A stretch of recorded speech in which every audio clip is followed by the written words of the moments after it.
자, 이번 시간에는 네 번째, 이온화 에너지의 주기적 성질에 대해서 공부를 하겠습니다. 자, 결론적으로부터 보면요. 이온화 에너지는 주기율표상에서 오른쪽으로 갈수록 커집니다. 아래로 갈수록 작아져요. 하지만 약간의 예외도 있습니다. 자, 이 사실 자체를 명확하게 아는 게 제일 중요한 일이에요. 자, 그럼 이제 이온화 에너지가 뭐냐? 그것부터 살펴봐야 되겠죠? 이온화 에너지라는 것은요, 이제 정의를 명확하게 아셔야 되는데, 우리가 원자나 이온에도 적용을 할 수가 있습니다. 자, 어떤 입자의 이온화 에너지라는 것은 기체 상태의 그 바닥 상태의 입자로부터 전자 하나를 완전히 떼어내는 데 필요한 에너지. 그거를 그 입자의, 그러니까 그 원자나 그 이온의 이온화 에너지라고 합니다. 자, 구체적인 예를 들어보죠. 나트륨의 이온화 에너지다. 그건 뭐냐면요. 나트륨으로부터 전자 하나를 떼어내는데요. 나트륨이 금속이 아니라 기체 상태입니다. 그러니까 기체 상태에 하나만 떨어져 있는 나트륨 원자 하나를 얘기를 하는 거예요. 걔로부터 전자 하나를 완전히 떼어냅니다. 그럼 뭐가 될까요? 나트륨 플러스 기체가 되겠죠. 그리고 전자 하나가 이렇게 나옵니다. 얘를 갖다가 그리고 요 반응에 대한 델타 E 값, 이 반응에 대한 에너지 차이겠죠. 이거를 이온화 에너지라고 합니다. 이온화 에너지는 항상 양수가 되죠. 왜냐하면 전자를 떼어내는 데는 항상 에너지가 필요하거든요. 그래서 항상 양수입니다. 그리고 이 중성 원자로부터 전자 하나를 처음 떼는 데 필요한 에너지, 걔는 제1 이온화 에너지라고 해요. 그래서 얘 같은 경우는 제1 이온화 에너지고요. 이렇게 I 하고선 1이라고 씁니다. 자, 여기서 전자 하나를 또 떼어내죠. 그 떼어내는 데 필요한 에너지는 제2 이온화 에너지라고 하고, 걔는 이렇게 표시를 합니다. 자, 제1 이온화 에너지랑 제2 이온화 에너지 중에 뭐가 더 클까요? 일반적으로 당연히 제2가 더 크겠죠. 왜냐면은 얘는 전자 하나를 떼어낸 건데, 얘는 거기서 전자 하나를 또 떼어내는 거잖아요. 에너지가 더 많이 필요하겠죠. 얘는 중성 상태의 나트륨에서 전자를 떼어내는 건데, 얘는 양이온에서 전자를 또 떼어내는 거죠. 양이온과 전자 간의 인력이 더 강하기 때문에 상식적으로 제1보단 제2 이온화 에너지가 더 클 거를 예상을 할 수가 있습니다. 자, 물론 이제 1보다 2가 커지는데, 가만히 보면요. 1보다 2가 커지고 2보다는 3이 커집니다. 근데 얘가 갑자기 크게 증가하는 게 생겨요. 원소의 종류에 따라서. 예를 들면요. 나트륨은 첫 번째랑 두 번째가 에너지 차이가 엄청 크고요. 마그네슘은 첫 번째 이온화 에너지랑 두 번째 이온화 에너지는 비슷합니다.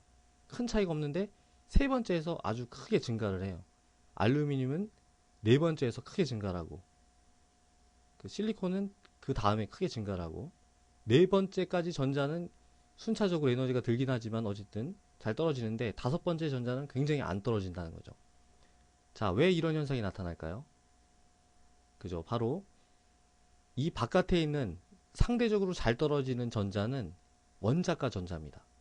그리고 안쪽에 안 떨어지는 전자죠. 갑자기 안 떨어지는 전자, 걔네들은 핵심부 전자입니다. 자, 나트륨 같은 거는 어떻게 돼 있나요? 이 안에 10개의 전자가 네온 원자의 전자 구조를 가지고선 딱 핵을 이루고 있죠. 10개의 전자. 그리고 그 바깥에 전자 하나가 있습니다. 얘는 쉽게 떨어진다는 거예요. 얘는 잘 떨어집니다. 그래서 이온 에너지가 작죠. 하지만 두 번째 전자는 어때요? 이 핵심부 전자에서 뜯어내는 거잖아요. 훨씬 안 뜯어지는 거예요. 왜냐면 아주 안정한 구조를 이루고 있기 때문에. 그래서 두 번째 이온 에너지가 굉장히 크게 증가하는 걸 알 수 있고요. 똑같은 원리로 마그네슘 같은 경우는 원자가 전자가 두 개가 있잖아요. 두 개는 잘 떨어집니다. 그래서 첫 번째는 738, 그 다음엔 1451이에요. 하지만 세 번째 전자를 떼어내기 위해서는 7733kJ/몰이 필요합니다. 갑자기 확 증가를 했죠. 자, 그래서 이런 거를 보면은 우리가 이제 각 원소에 대해서 몇 번째 이온화 에너지가 갑자기 크겠다를 예상할 수도 있고, 반대로 이 원소를 가렸다고 하더라도 이런 식의 그 이온화 에너지 분포를 보인다면은 이 원소는 몇 쪽 원소겠다. 그죠? 만약에 여기 있다. 이렇게 세 개는 잘 떨어지고 네 번째 게 안 떨어져요. 그러면 얘는 3족 원소다. 이렇게 알루미늄 같이 3족 원소다라는 걸 예상을 할 수가 있겠죠. 자, 그럼 이제 원자 반지름이 어떠한 주기적 성질을 가지는지 주기율표를 보고서 한번 보겠습니다. 주기율표를 보기 전에 이걸 잠깐 보죠. 그래서 이거는 원자 번호에 따른 이온화 에너지의 그 분포를 얘기를 하는 거예요. 일단 수소보단 헬륨이 더 큽니다. 그리고 이렇게 점선은 뭘 얘기할까요? 그 다음 주기를 얘기를 하는 거예요. 리튬부터 네온까지가 같은 주기, 나트륨부터 아르곤까지가 또 같은 주기입니다. 자, 그래서 어쨌든 뭐예요? 예, 같은 주기에서는 약간 이런 예외도 있지만 대부분 같은 주기에서는 원자 번호가 커질수록 이온의 에너지가 커지는 걸 알 수가 있죠. 그리고 같은 족에서는 이렇게 같은 족이잖아요. 얘네들도 같은 족입니다. 같은 족은 아래로 내려갈수록 주로 이온의 에너지가 감소되는 걸 우리가 알 수가 있죠. 그리고 역시 여기에서도 전이금속은 얘네들만의 규칙을 가지고 전혀 지금 들어맞지가 않죠. 그래서 신경 쓸 필요가 없습니다. 자, 얘네들 주기율표상에서 보면은요, 이렇게 돼 있어요. 자, 주기율표상에서 이온화 에너지의 크기입니다. 그리고 여기서는 눈에 가시 갔던 그 전이금속을 아예 빼버렸죠. 자, 어떻습니까, 지금? 예외도 약간 있지만요. 수소 같은 애들은 좀 예외이긴 하지만 전체적으로 어때요? 오른쪽으로 갈수록 커지죠. 오른쪽으로 갈수록 커지고 아래로 내려갈수록 작아집니다. 이온화 에너지는 같은 주기에서 오른쪽으로 갈수록 주로 커지고 아래로 내려갈수록 작아지게 돼요. 왜 그런가요? 자, 이것도 역시 그 유효핵 전화로 쉽게 설명을 할 수가 있습니다. 자, 우리가 원자 반지름에서도 봤죠. 오른쪽으로 가면 갈수록 유효핵 전하가 커지죠. 유효핵 전하가 커진다는 것은 맨 바깥에 있는 원자과 전자가 더 강한 핵 전하를 느낀다는 거예요. 인력이 강하다는 얘기죠. 그러면은 이 전자를 뜯어내는데 더 많은 에너지를 필요로 하겠죠. 그래서 오른쪽으로 갈수록 같은 주기에서는 오른쪽으로 갈수록 원자 반지름도 작아지게 되고 이온의 에너지도 커지게 됩니다. 자, 주기율표상에서 아래로 내려갈수록은 점점 이온의 에너지가 작아지게 되는데 왜 그럴까요? 그렇죠. 유효핵 전하는 거의 비슷하지만 반지름이 크잖아요. 핵이랑 전자가 더 멀리에 있습니다. 똑같은 핵 전하를 느끼고 있지만 더 멀리에 있다. 그럼 더 쉽게 떨어지겠죠.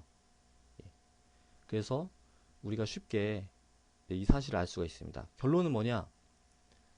유효핵 전하 그리고 반지름의 요인 때문에 주기율표상에서 오른쪽으로 갈수록 이온의 에너지는 주로 커지고요.